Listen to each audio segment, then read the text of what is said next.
Welcome to The Pillars, the podcast of the 363rd ISR Wing of the United States Air Force. I'm Chaplain Jim Bridgham. I'm Dr. Jerry Walker. And I'm Sergeant Ackerberg. On each episode of The Pillars, we find a brief resilience topic so you can practically fix any potential roadblocks you encounter and finish a better wingman, airman, and leader. But today is the first interview we have on our podcast series. Well, I guess second after Air Force Ken. Sure. So, well, the first interview of 2018. There we go. First of 2018. And we are very pleased to have Lieutenant Colonel Justice, the commander of the 17th Intelligence Squadron right here at Langley Air Force Base, here with us today to share her insights and her stories of resilience. Ma'am, thank you for coming and welcome. Yep, no problem. Thank you. So where did you grow up? Greenup, Illinois, mostly. Okay. Back and forth between that and Shreveport or Keithville, Louisiana. Okay. Nobody knows where Keithville is, so Not at all. And what was that like? What was it like growing up there? So I wasn't. Most people ask first if I'm a military brat because of all the moving, and it had nothing to do with that. And they're both, Shreveport's a military town. Mm-hmm. Parents weren't military. It was just a lot of. We lived where the jobs were. Okay. And where my parents could find work. And what did your parents do for work? Whatever anybody needed them to. So we bounced around from heavy equipment operator. My dad could operate most heavy equipment, laying fiber optic cables, concrete, maintenance on university campuses, maintenance in trailer parks, that kind of thing. Okay. So whereas military brats, right, will move around a lot, and there's an expectation there. There's the knowledge that yes, one or both of my parents are in the military, and so because of that, we're moving around. But those jobs are stable. It's firm employment. I'm wondering how differentially that affected you as a kid growing up, with your parents constantly moving and taking on these different jobs. It seems to me like that would be maybe a little less stable, or might, as a kid, give me some bit of uncertainty in my future and the family's future. No, not. I think that is an adult projection on kids. Okay. Kids are fine with. I didn't know any different. Oh, okay. It was my life, and it wasn't until I was in high school that I figured out that my life was not everybody's life. So it didn't bother me that I went to, I believe, 10 moves by the time I was in high school. Wow. The longest I ever stayed in one place was about 9 months, was the longest we ever lived in one location, because that is the point when a landlord no longer cares how many kids you have or how cold it is outside. 9 months without paying rent will get you evicted. So, but as kids, we were from a pretty big family too. All of us were fine. None of us knew that wasn't life. Sure. And that was normal. It was normal that you change schools every few years. And how big of a family? How many brothers and sisters? So the ones, kind of my core family, there's 6 kids. Okay. And then if you include steps in there, then there's 13 of us. But growing up, there are 6 of us that are the core siblings. And that eviction process, so how many times did that happen? Was that each move? It happened a lot. It was each move. The most stable we ever were is when we moved from Louisiana on my probably 5th grade move, because we moved back and forth a lot. In 5th grade, we decided rather than moving in somewhere and trying to go through the rent process, because my parents had trouble even getting into a place, through my dad's connections with all the work he did in the junkyards, found an old school bus, and we got the school bus and lived in that for several years, drove up to Illinois, parked it on my grandmother's lot, and lived in the school bus for probably three years, I would say, and that is the most stable living circumstance. Wow. So in the school bus, I'm trying to visualize this, because a standard school bus, you have the seats. Do you guys tear those out and just turn them into beds? Or? Yeah, so we... it was way before RVing was cool and tiny living was cool. We made it cool. The original tiny house. It was absolutely. All the seats, we tore out all the seats except the driver's seat, because we had to drive our house to Illinois. So all the seats were torn out. We had a stand-up, there was a shower stall in there. We put a kitchen in towards the back door. There was a stove, sink, and then a toilet, a shower. We had a TV in there, and then towards the front half of the bus, like right behind the driver's seat, there was curtains, and then we built, it was the old school bus with the shelves in the top where people used to put books and stuff. And so we would use that as storage, and then we had couches on both sides of it. So just imagine the seats facing each other instead of in rows of seats looking forward. And those couches, in the evenings, the backs of the couch pulled up, and you have bunk beds then. Oh, and wow. we fastened them to the ceiling. And so the smaller kids slept on the bunk beds. And then underneath the couch, we had drawers, which were storage.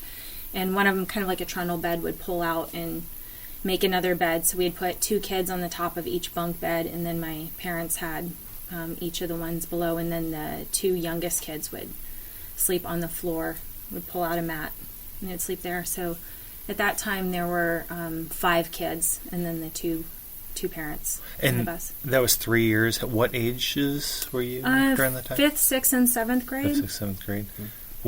Did you have any realization at that time that it wasn't normal? Or whenever maybe not typical. Not typical. Maybe not normal, but typical. Not typical. Only when I would go over to friends' houses, because in Louisiana it didn't seem unusual because we lived in a trailer park. Okay. So the only difference was ours had a lot more windows than everybody else's, and the entrance was a little unconventional with the the school bus opening doors.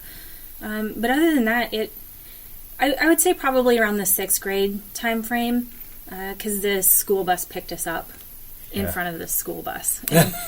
And, it didn't necessarily, it was obviously a school bus, but it wasn't painted yellow because we learned driving from Louisiana to Illinois, got stopped at least 4 times that I'm aware of.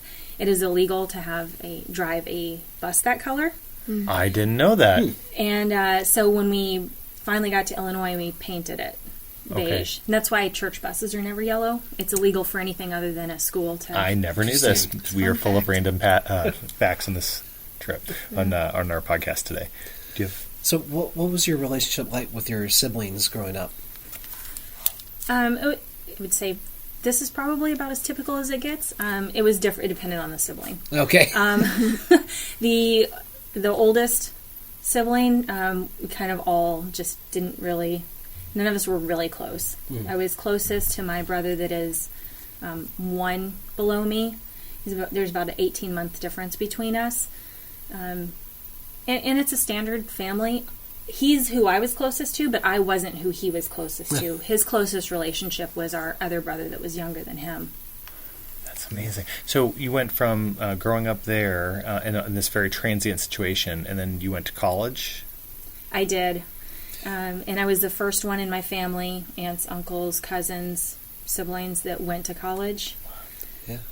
And I remember you telling us before that was it was an interesting way you maneuvered into college. I don't know if you want to tell that story. It was. I won't tell it in a lot of detail, but it was not the most maybe conventional way to get into college. I did in fact get it. I applied there. I got an acceptance letter. The only reason I even took an ACT is because I was staying with a friend who, on the weekend, her parents were like, well, next weekend she's taking the ACT, so they signed me up. Oh, and wow. My friend's parents are the ones that paid for me to take an ACT. It was never a question for them. So I had taken the ACT, and so they convinced me. They're like, well, we didn't pay for it for nothing. You might as well apply to a college. So I did, and I got accepted. I have never been surrounded by anyone who's ever been to college, so I didn't realize there was another step. So I got my friend's parents to drop me off at Southern Illinois University, Edwardsville, and I just had them drop me off at the dorms, and I had one bag with me, and they said, well, do you need any help? I'm like, no, I'm good. And so they dropped me off, and it was a few hours from where I actually grew up. So then college was I have to change my situation and my scenario. Not because I never for a second thought that I was too good for this. I love going home, that small town. I never thought I was too good for it. I just didn't want to stay there forever. I started working when I was about 12 years old for income for the family. All of us had jobs it wasn't me, my spending money that I put in a piggy bank. It went straight to my parents. And I just didn't want to do that for the rest of my life. So to stick there for a minute, what jobs did you do? I started babysitting because so obviously there's a limit on what you can do at certain ages. I started babysitting, and then I got kind of known as the babysitter, and so I did that, and I was incredibly reliable. I had raised most of my siblings. Yeah. I knew CPR. I had a friend that was their parent was a nurse, so I had her when I was started babysitting teach me CPR, so I could tell parents that if something happens, I know what to do. And so I started doing that, and then I started bussing tables at a really small town restaurant so I wasn't actually interacting much, and I started doing that when I was probably 15 years old. And then when I got old enough to go to college, then my best friend's father owned a pharmacy in a town over, and he let me on the weekends. He paid for me to get my pharmaceutical technician license and get certified so I could do that during the summer. Oh, great. That's outstanding. And in college, what did you study? I started out as a math major because academics were really easy for me through all of high school and junior high. It wasn't really a challenge, and math was pretty easy for me. And my roommate in college was an electrical engineer. Wow. And she was a math class ahead of me, and I was in calculus too while she was in differential equations. And I was helping, and I didn't have any problem helping my roommates with their math. And then she showed me differential equations. I'm like, tapping out, can't do that. That was the straw that broke the camel's back. And then so I did a hard left in changing my degree and went to cultural geography. Wow. Which I am so happy with. I am very passionate about that. It's a geography degree. So I did your standard geography, some geology, hydrogeology, meteorology, climatology, every ology that has to do with physical science. But when I went down a cultural path, so studying religions, languages, culture, how that impacts the world, that was where I really kind of landed, and it worked fantastically for what I ended up doing ultimately, which was Intel. But my focus was tribal, with African and South American tribal cultures. Really interesting. That's evolved into the human geography emphasis, which a lot of folks are pushing at the national intelligence level. So that's really interesting. That's really great. Yeah. So how did you then make your way from college into the military? I actually went into college. I was in Civil Air Patrol when I was in high school. Okay. Because I surrounded myself while I was from an incredibly poor, and I do not mean that as like low middle class, we were poverty level, would sometimes eat once every 2 days kind of thing. I surrounded myself with friends who it was never, they ate at a table with their families, and there was never are you going to college? The only conversations they ever had is, which college are you going to? And I don't think I ever sought out good influence friends, but that's just who I ended up surrounded with. And the friends have a significantly higher impact on a child than their parents do. Absolutely. Yes. And I absolutely attribute my going to college to my friends. The ones I lived with immediately after I graduated high school are the ones that drove me there, the ones that paid for me to do the ACT. They signed me up. They didn't ask me about it. And then another really close friend, the reason I went to college is also completely in their hands. She was in Civil Air Patrol and said, hey, I do this on the weekends. You want to do this with me? And I said, sure, I'll do that.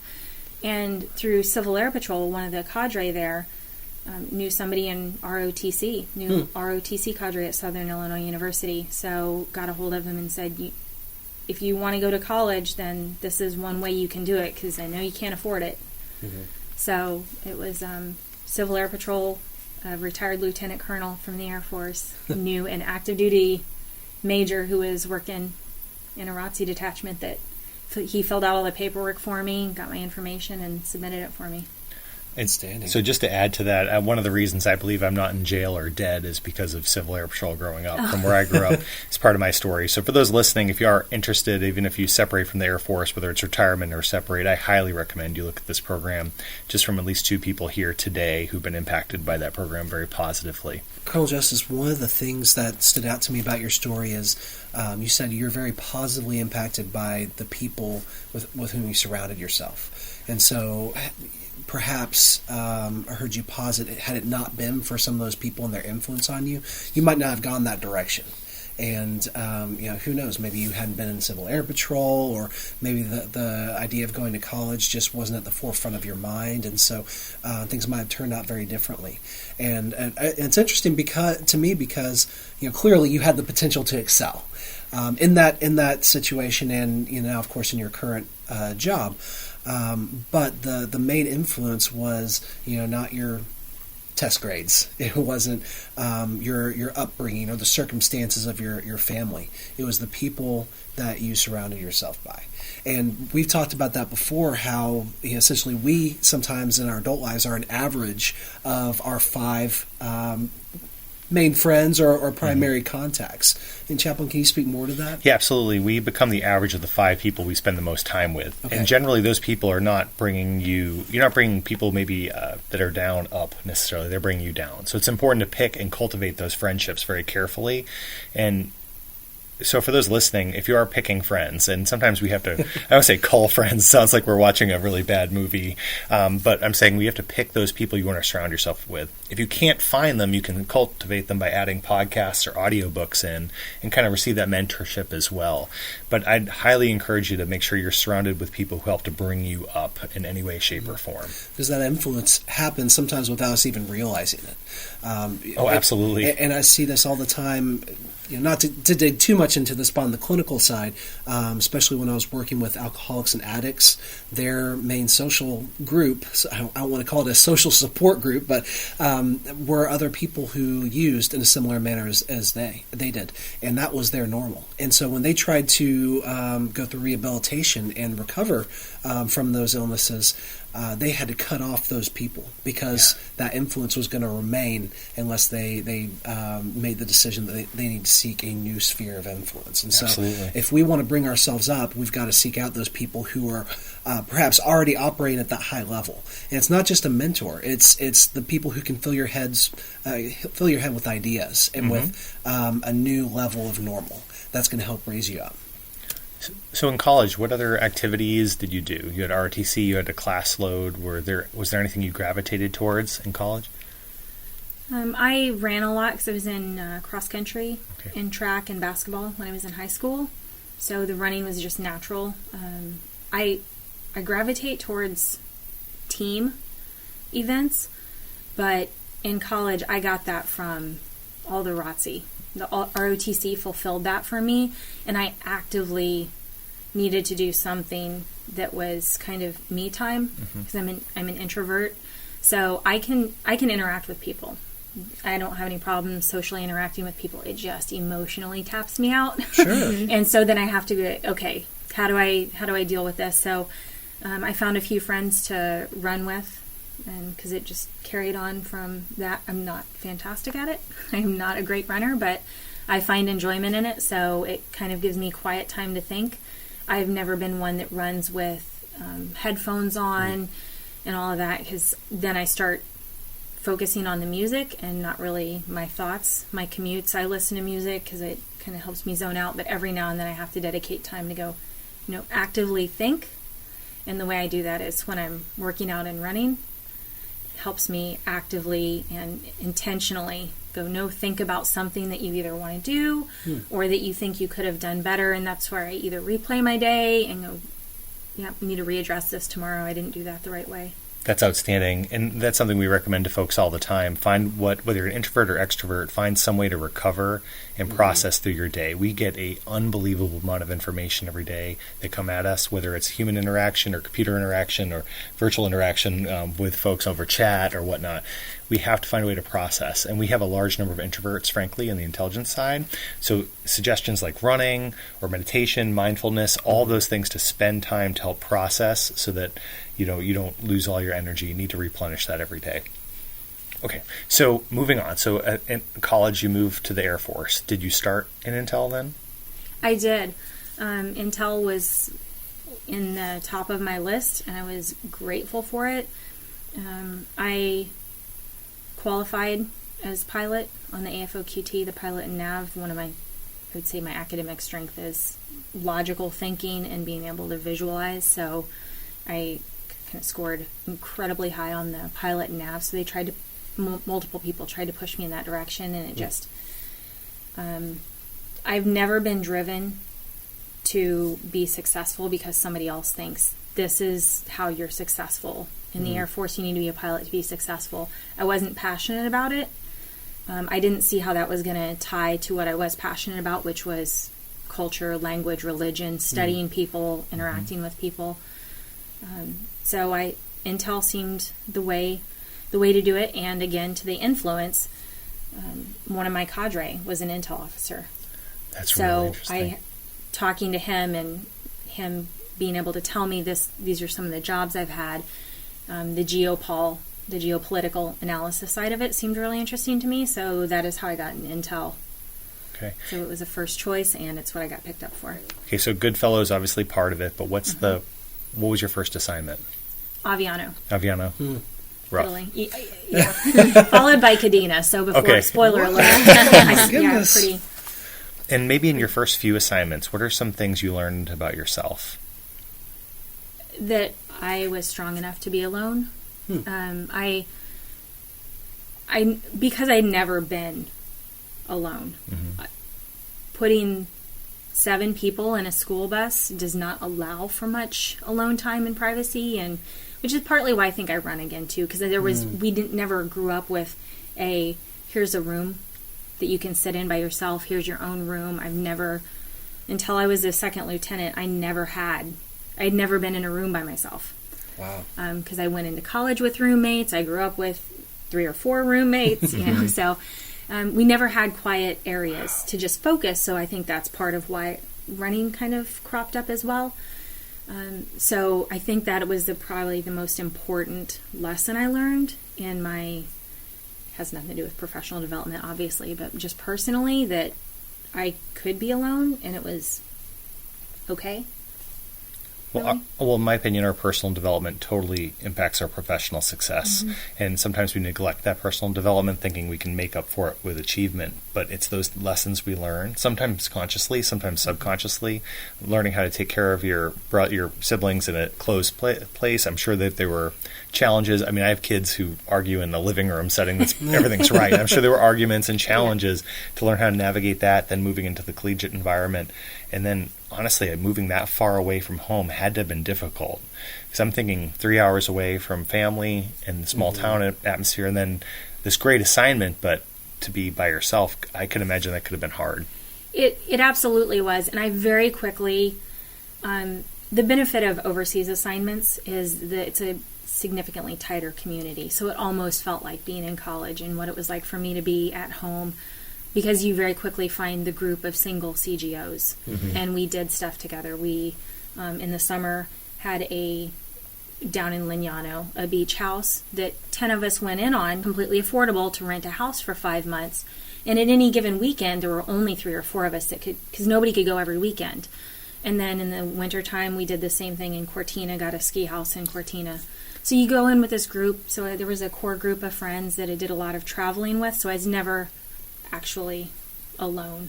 I've never really been a loner. So No, that's even to the point of studying, and I was talking about like my alone time, my running, I have to consciously and actively make an effort to focus and look internally and think, because even when doing schoolwork, academic work, when I build briefings, I prefer a lot of external noise. I don't like sitting by myself to do it.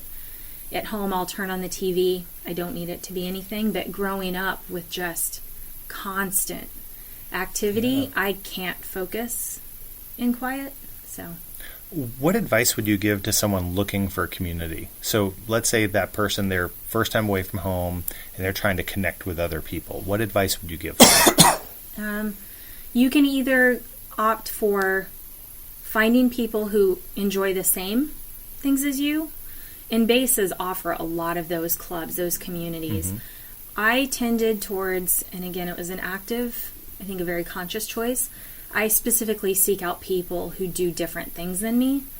I prefer to surround myself with people who are significantly more active than me, smarter than me, do different things than me.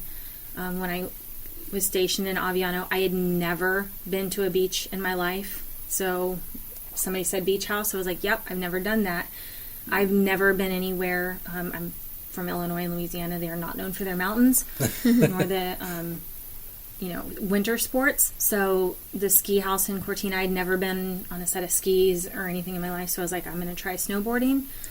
And then when I was in Kadena, I had, again, never been water, landlocked state. So started scuba diving there. And it scared me because I don't know how to swim. So I very specifically seek out things that I've never done, that I don't know how to do, that are going to... I don't like getting too comfortable because I'm naturally, based on the way I was raised, a lazy person. So I have to seek out things that are going to push me kind of beyond. If left to my own devices, I'd be sitting at home watching TV for 12 hours a day. That's great. And I think that's a great message for our airmen, because we get a lot of folks here on their first or second assignment, and they're trying to figure out where they fit in. And maybe they're dealing with some of that loneliness, being away from home for the first time, or feeling disconnected because they don't feel like there's a lot of folks around here that share the same interests as they do. I love that perspective of, let me just go out and try something new. I don't know about scuba diving or the beach or skiing, snowboarding, so let's just give it a shot. And it sounds like all those were great experiences that you're glad that you pushed yourself to do, but it did take getting out of your comfort zone a little bit. So in reflecting on your past and everything you've done, now you're a squadron commander, you're leading. How have your experiences in the past informed your current leadership style? I find myself to be self-proposed, self-diagnosed, I suppose. Nobody's ever told me this. I think I'm a fairly compassionate and empathetic person because I've experienced such a wide background of experiences that I can rationalize and justify almost anything and why somebody does something, whereas I could be judged very easily. I tend not to lean towards judging people. What are some values, perhaps, that you have on the basis of your life experiences that are really important to you? Some of the values that I bring and that I try and kind of impress on everybody is the being open to everybody's different backgrounds, and that people were raised differently, and because somebody chooses a different path doesn't make it not right. It just wasn't your path. I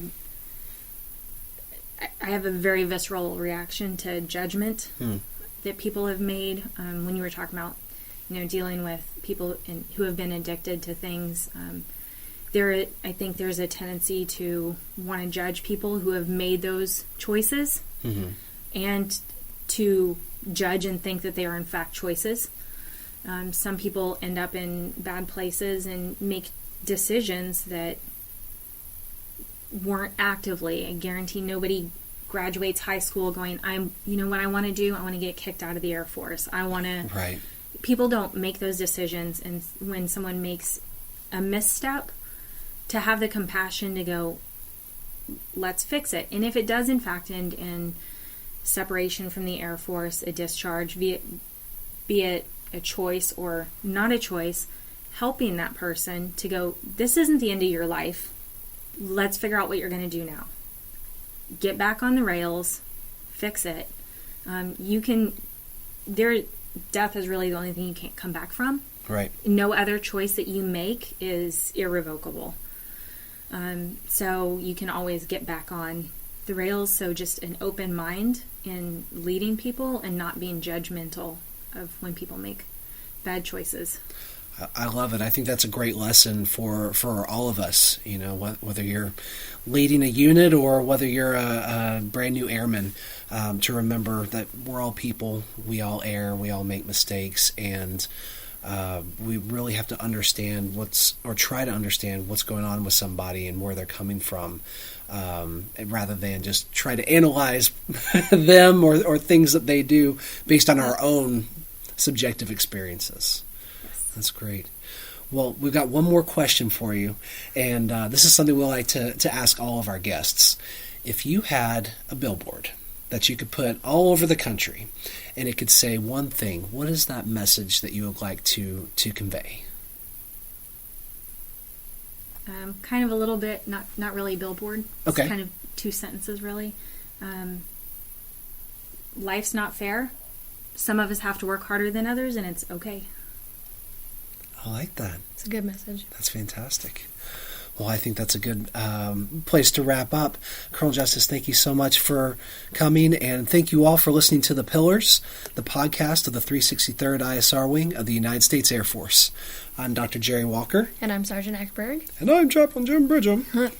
Lieutenant Colonel Marsey Justice. Until next time, if you need us, please reach out to us on the global address list. Finally, thank you for what you do for our nation, and have a great Air Force Day.